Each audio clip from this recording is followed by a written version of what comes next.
Forgiveness and anti-ethical supremacy. My name is Irfan Sonawala. This is the 8th video in the series In the Act of Being a Muslim. In the last episode 7, talking about nation state, I have identified how faith is different from religion. I have identified how nation state acts on the domain of faith to legitimize ideologies. I have also mentioned that ideological supremacy is responsible for most of wars and injustice, and not religion. In this session, I will be talking about a specific traditional belief of most faiths that possesses the power to overcome or surpass the ethical boundaries. For any religion, it is difficult to surpass the boundary, as religion is spread among various times, cultures, and regions. And consistency cannot be achieved not just in surpassing the ethical boundaries, but also in its very practice. So either you surpass it or you practice the ethical boundaries. The consistency cannot be achieved by religion throughout the time, throughout the region, on various places.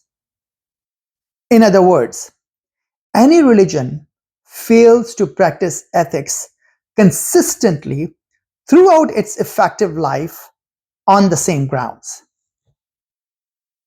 The ethics that has its claim to the living people in the present time only under the umbrella of faith.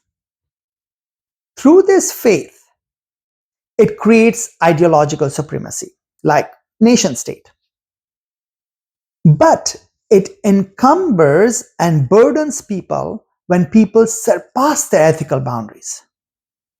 It has a very high toll on a person on two terms. It is a little easier when we say, I shouldn't have done it, or I shouldn't be doing it. I will discuss this as another video, as this self-talk of prohibition as part of Iman mentioned in the Quran. Iman is generally translated as faith. And number two, very difficult when we don't say it and hide that, not from others, but from ourselves. In other words, internally we are saying it to ourselves that I shouldn't be doing it or I shouldn't have done it. But we create a distance to hide that voice from ourselves. With this distance, we actually create some sort of idea that it is not relevant to me. This I consider it as part of kafara, and will be discussed when I will discuss Iman. So kafara is generally goes against or stand against Iman in Quran. Iman is the faith. And on these two terms, faith works. That is kafara, which I just mentioned. Either we is saying it to a self-talk, I shouldn't be doing it, and the other hiding about it. On these two terms, faith works. Let's delay the theorization of it, but first talk about the burden when ethical boundaries are surpassed. It may be acceptable for us to surpass one ethical boundary when another morality legitimizes or eases that burden. Like one accepts the killing of one for the saving of many others, for example. But the burdens get heavier when no morality legitimizes or eases that burden. Then one has to create an alternate legitimacy that we call essential part of reality. As if one has no other option but to do it as part of living. As if living is the essential aspect of reality. As if one has no other option but to do it as part of living. As if living is the essential aspect of reality. Demanding that ethical line has to be crossed because of such a reality, because we are living that. This aspect of reality as essential part of living poses ethical line not as arbitrary, not even as a matter of preferred choice, like good to have. This idea of reality or art of living or necessary compromise doesn't actually legitimize the surpassing of ethical line. So faith has to be brought in to source an ideology. But the problem is that ideologies have its own limits. Ideologies can reason, but it can't pacify the internal need of a person. The internal needs run too deep in human psychology that ideologies can't reason out that easy. This idea of reality demands the ethical line to be crossed as part of the art of living, but for right compensation, heavier sacrifice, and heavier punishment. For all such times, direct interventions of God is required in the aid of and communicating with the personalized divine double, the soul or ruh that I've discussed before. And I think it's a video 6 that I in more detail that I've mentioned about as a franchising of the self. But it is the divinity that is called in for sacrifice and punishment. This enactment of God is one of the most powerful enterprises in a person, calling it for forgiveness or punishment. But forgiveness has its own issue. It must stand in balance with the idea of justice, or otherwise the balance will go away in society. Can't be given forgiveness for anything and everything, or otherwise ethics will be merely a punchline. In the current mass mobilized forms of Christianity, Jesus sacrificing life for us to earn forgiveness forever can off that balance, as it is quite an emotionally charged story to grant forgiveness, especially forever. As if the story alone provides blanket for anything and everything to be forgiven, especially for surpassing ethical boundaries. Among Muslims, throughout the history, adl or justice is the most important part, even more than the idea of maghfirat or forgiveness. And maghfirat or forgiveness is only practical when the balance is re-established with the correctness of wrongdoings. Quran calls it tawbah. I'm not saying that Christianity does not have the concept of justice or correction, but the current mass mobilized stories of faith to create ideological supremacy, to provide blanket forgiveness, can be very dangerous. Even among Muslims, there are some beliefs as if being Sayyid, which is within the progeny of Prophet Muhammad, uh, or the caretaker of certain shrine or of any such position can provide that blanket comfort of all forgiveness. This I call the first scenario, that people believe forgiveness is attained. Just to be someone or believing in something to automate forgiveness create ideological supremacy. If the death of Jesus is adequate to be believed in, or any other story of Muslims or Hindus is adequate to be believed in to provide forgiveness, then there is an issue. Just belief alone, just belief, that is considering some story or historical fact, is not adequate to provide forgiveness when strong ethical lines are crossed. Neither it can be also outsourced, that is, one cannot pay for others' debt. So Jesus or your grandfather can't provide blanket forgiveness forever. Forgiveness cannot create an ideological supremacy if being acted out in a ritual. This I call is a second scenario. The act of ritual is not very different than the sports.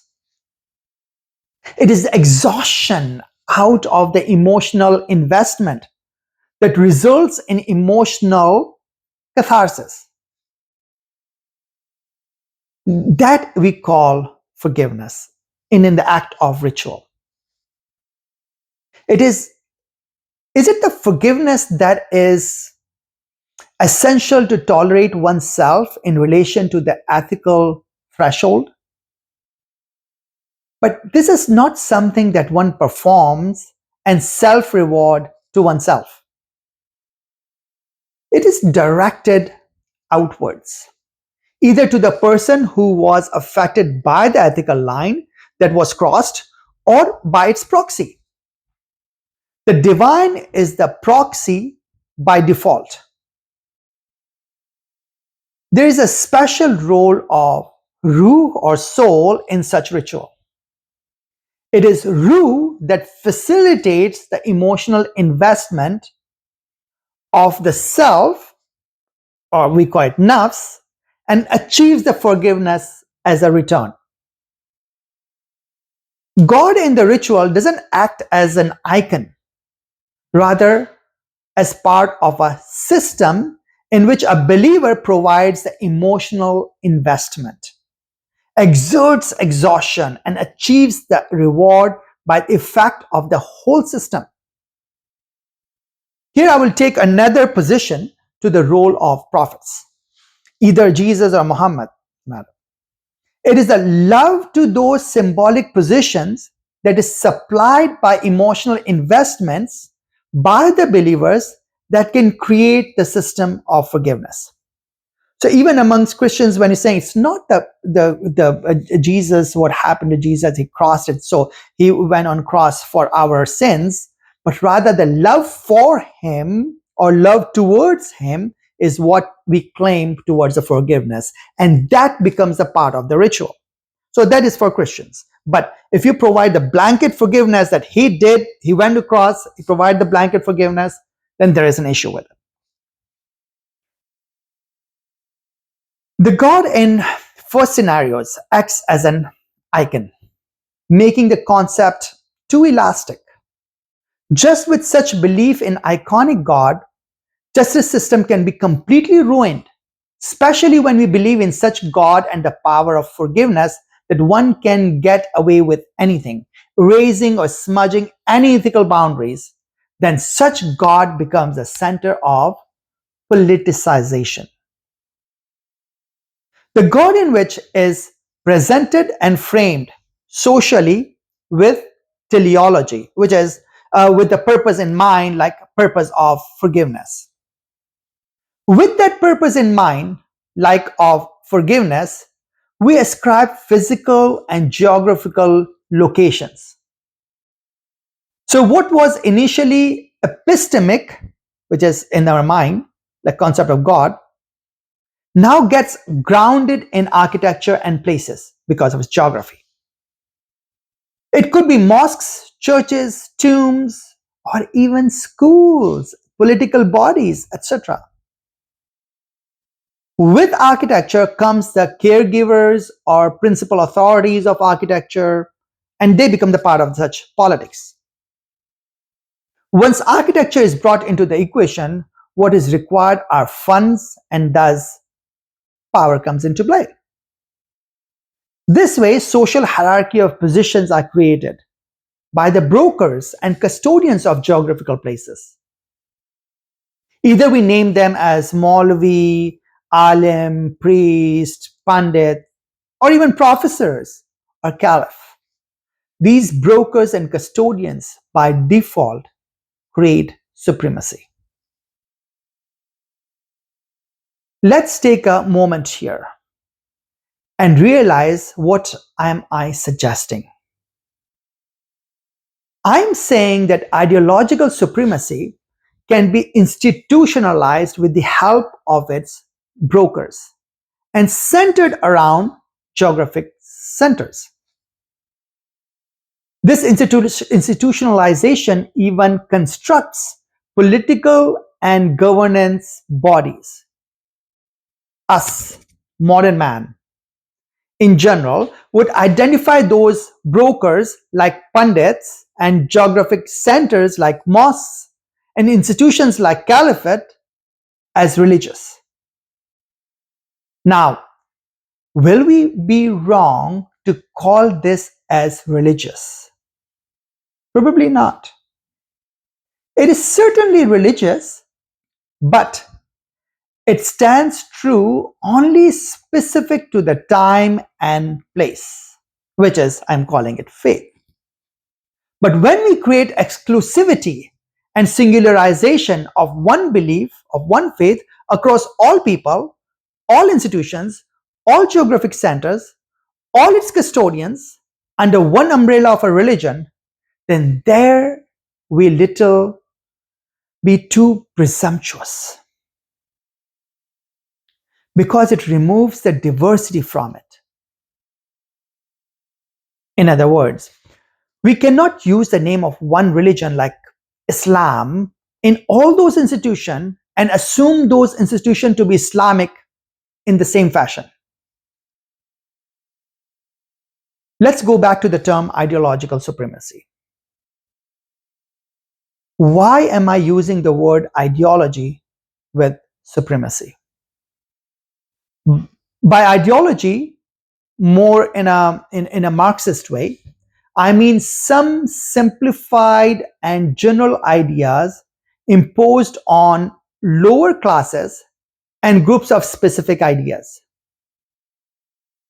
This ideology is a meta-narration, a higher level that classifies from top to bottom.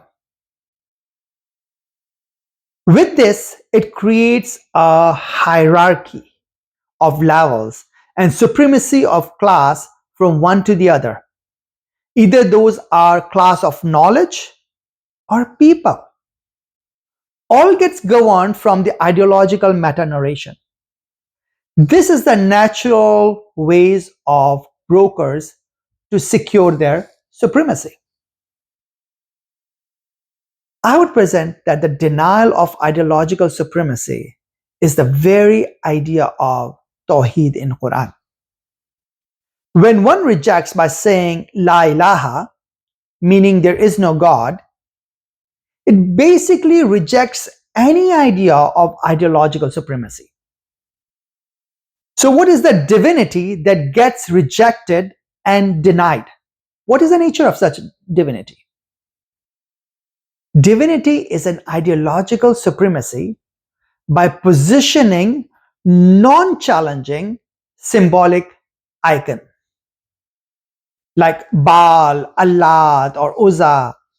All were non-challenging symbolic icons that were believed to hold supremacy. What does this mean? Let's stop here and compare it with ideological system. Ideological icons already have their place in an ideological system. In Tawheed, we are rejecting all ideological icons in acceptance of and cleansing of the ideological system in which those icons are claiming its supremacy. There should be no icon that could be left non-challenging. Even the concept of Allah is not establishment of another ideological icon, as that denied, got denied in La ilaha. Rather, Allah is established or positioned as an ideological system in the phrase illallah. And that is what we witness in La ilaha illallah. As a system, Allah is not an icon. It liberates system from all icons.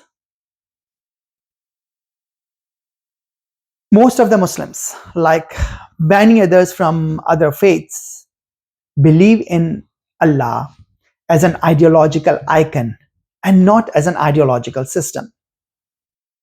As an ideological system, it has to remain dynamic. A system cannot remain static, for which the very core of the system has to remain empty, vacant. That the concept of Allah can provide as a system, not as an icon. As an icon, it has its own form. We cannot place that. It has to be empty from within. And that's where the concept of Allah stands as a system. Allah is not merely who is believed in to listen to our prayers. It is a system that places all ideas and concepts in hierarchy and relative context to make sense. The scope of making sense is how we think about this world and universe. And what is our role and meaning in it? In fact, it goes even more intrinsic than that. It helps attempting questions like, who am I? And this is making sense can't be static. It has to be changing in different contexts. That is the reason the concept of Allah has to be open to be challenged, open and changing. It can't be fixed divine icon. And that is so interesting about Allah for a thinking Muslim. But what about Kaaba or mosques amongst Muslims? What about Caliph, Maulvi, etc.? Are these not instruments and brokers to create ideological supremacy? If not directly, probably indirectly. And probably they do. So how do they fit into the denial of ideological supremacy with La ilaha? Let's leave that to another time. Here I will only say that none of these instruments, brokers or institutions, are non-challenging symbolic icons, including Kaaba. Yes, you heard it right. Including Kaaba. And that is why Muslims believe that the Prophet Muhammad went into Kaaba and broke all idols in it. With that act, Muslims believe that he removed all non-challenging symbolic icon. So what is the role of Kaaba? I am not undermining Kaaba. Kaaba plays an important role in the placement of Allah as an ideological system. Let's discuss this in another session.